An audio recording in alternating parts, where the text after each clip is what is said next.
So I'm on a bridge in Fox River on the west coast of the South Island, and this is a very special place for me because I had some incredible memories here back in 1997.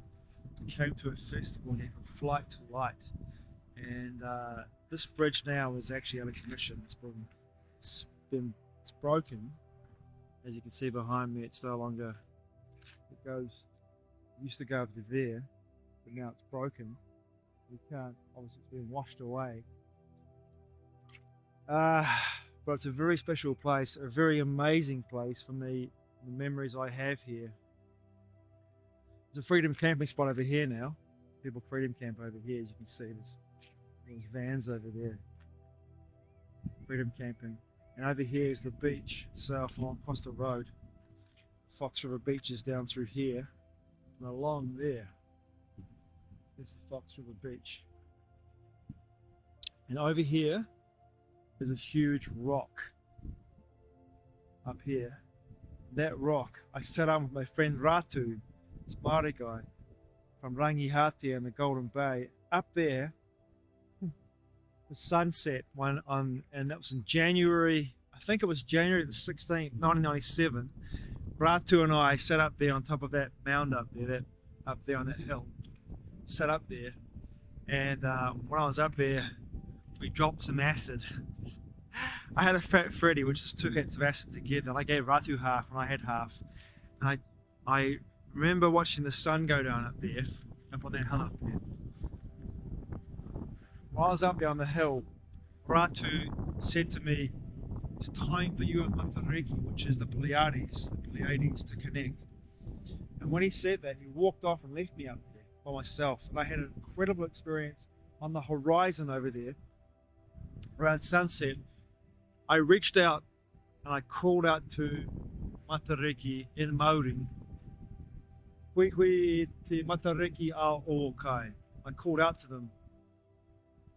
The moment I called out, there was a flashbulb on the horizon, like a camera flashbulb went off on the horizon, and I felt this wave boom, go through my body instantaneously. And when that happened, I had this massive download of energy.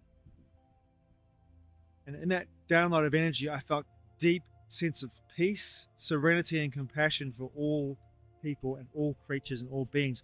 I had a fifth dimensional energy that I could, now looking back at it, was a fifth dimensional energetic download. And I walked around the festival that night. The festival actual location where we had the festival itself, it's just over here. You can't really see it, but by my finger's pointing it. I get on the bridge here just a little bit.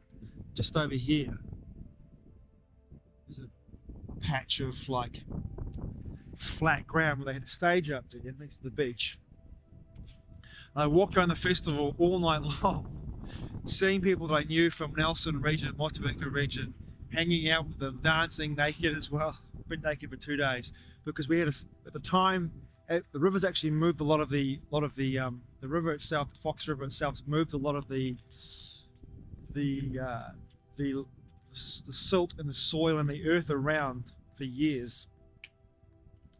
I mean, it's been almost been 30 years since I've been back here to the spot where I am right now, and the river movement has moved a lot of the earth away.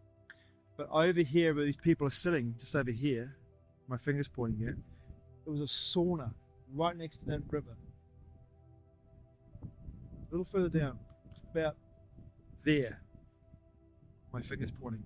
There's a sauna over there. It was an earth sweat lodge. The sweat lodge built next to the river, so when you came out of the sweat lodge, you went straight into the river. The bend there was a lot higher, the water levels are way higher. Then you came out of the sweat lodge, went straight into the river. I've been in that sweat lodge for 3 days with my Māori mentors, James Smith, Shem Lamek, Sam, Tato, and other mentors as well. I can't remember their names right now, but very influential characters in my life. And I'd been in that sauna, that sweat lodge for 3 days. And a cat called Manu was looking after the sweat lodge, had a fire next to the sweat lodge with hot rocks, and we'd throw the rocks into the sauna, into the sweat lodge whenever we thought that the heat wasn't strong enough in the sweat lodge itself. he would call out, "More rocks," and we'd go, "Yes," and we'd move hard to the side of the sweat lodge, against the walls, and he'd open it up and fire a rock, and white hot rock into the sweat lodge. Over here, I don't know if you can see that. Closer maybe. It's a little hard to see with this camera, but there's a cave over here. Just over here, there's a cave. You walk through that cave over there, and it's glow worms in the cave. The galaxy of the Milky Way, an arm of the Milky Way in that cave when you walk through at night time, with the glowworms hanging down. It's like an arm, one of the arms of the spiral arm of the Milky Way galaxy. And over here, this overgrown area is just over here, this overgrown patch of, well, not overgrown, it's naturally grown back, I should say. In 1997, that patch of land over there was just grass. And in Ratu, I found a guy called Patrick, who was actually camped there, who made me cups of tea that night. I walked over to find Ratu, because Ratu was over there with this guy Patrick. He had a tent there and a fire. I sat over there all night long with Ratu and Patrick. We didn't say a word to each other. We just sat there and drank tea the whole night. I was tripping on acid. Oh shit. It's so great to come back here again and have us come back to this land again. It was a massive experience for me in regards to the energetic downloads that I had when I was here in this spot at Fox River. That moment that Ratu said to me, "It's time for you and Matariki to connect." And when he left me here up on the hill and the sun went down, and the actual energetic download that I received from Matariki, from the Pleiades, and how I felt, it was incredible. It was like I literally felt like I was so calm and connected in a way that I've only felt before when I'm deeply in meditation. It was a very deeply meditative state. And to come back here again all those years later to this spot, when the bridge is actually closed down, you can't walk on this bridge, but I am. It's supposedly closed. But I'm walking on it now, as you can see, but it's not in a good condition. Cars used to drive along this bridge. This was the bridge that cars used to drive along and go down the end there and cross around the corner.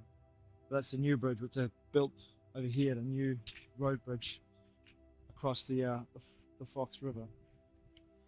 But to come here again almost 30 years later and to come back to the spot, it's pretty special. It was a really amazing festival, and at the time, the conscious movement of people in this country, it was, in my perception, it was fledgling. It was a fledgling state of deep consciousness and a resonant energy, the frequency that was anchoring itself here, awakening so many people at the time in the mid to late 90s, especially this part of the island, top of the South Island, and this West Coast deep reaching through here.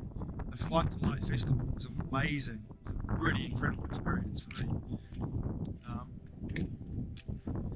And coming back here is just wild. Sorry, it's a bit dark. Coming back here is just wild. And so many amazing people I met at that festival, and the memories I have. The most poignant one, of course, is me sitting up there with Ratu on the hill. Inside this hill over here, inside this hill is a cave system. I might take you in there and show you in there, and show you inside the cave system if I can get up there. I think I can, and show you inside. Behind me over here, a track.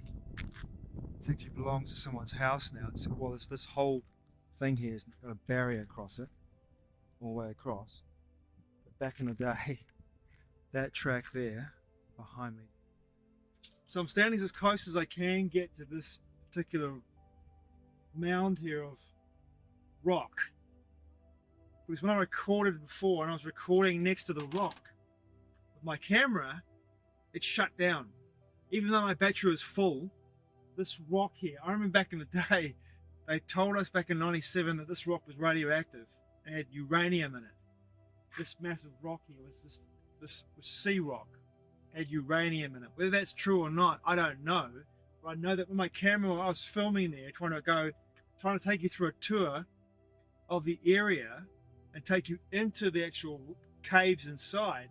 But we had the fire. We had a fire in these caves, a cave in this rock here at Fox River.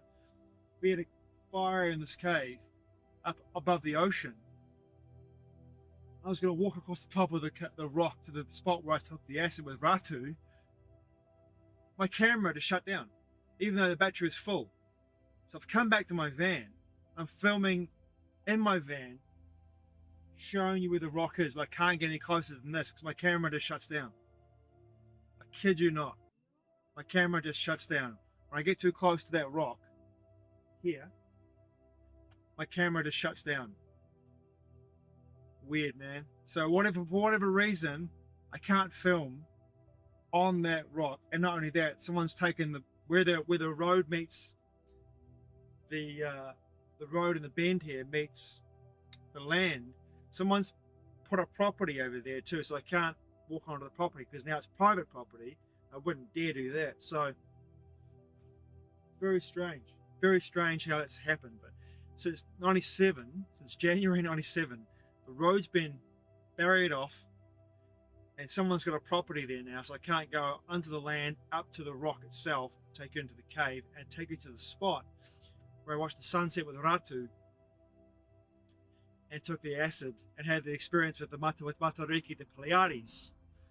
We had this drop and this download of energy come into my body with that intention of me connecting with Matariki. Wihui te Matariki Aokai is what I said over and over again, and then boom, had this flashbulb on the horizon behind me on the west coast, this flashbulb in the sky, and the moment I saw it, boom, I was hit with the energetic wave instantaneously, and then that wave hit me. I dropped into this deep sense of harmonious connection to all things and expansion. I really feel as though now looking back at it, it was a fifth dimensional consciousness, a fifth dimensional vibrational frequency that anchored into my body and attuned me to that energy of the fifth dimension from where the Pleiadians who contacted me in that moment where their density was, what their density, their dimension, their density was, the fifth density, and that energy anchored into my heart. And I just walked around the festival naked that night. I'm pretty sure it was late January. It was definitely January 97. I'm pretty sure it was late January 97. So if I'm looking at the dates now, it's pretty close to 30 years ago. But almost pretty close to 30 years ago. The date is pretty much the same, pretty close to the same date, but obviously 1997, 2004, 2024, 3 years out, but very close. But yeah, highly unusual that my camera does not work when I get too close to that rock. Behind this tree, that rock, you can see here, there's part of it there. My finger's pointing where the edge of the rock is. Just over here. There's a gap just over here. You can see that gap, the ravine in there, or there, is the gap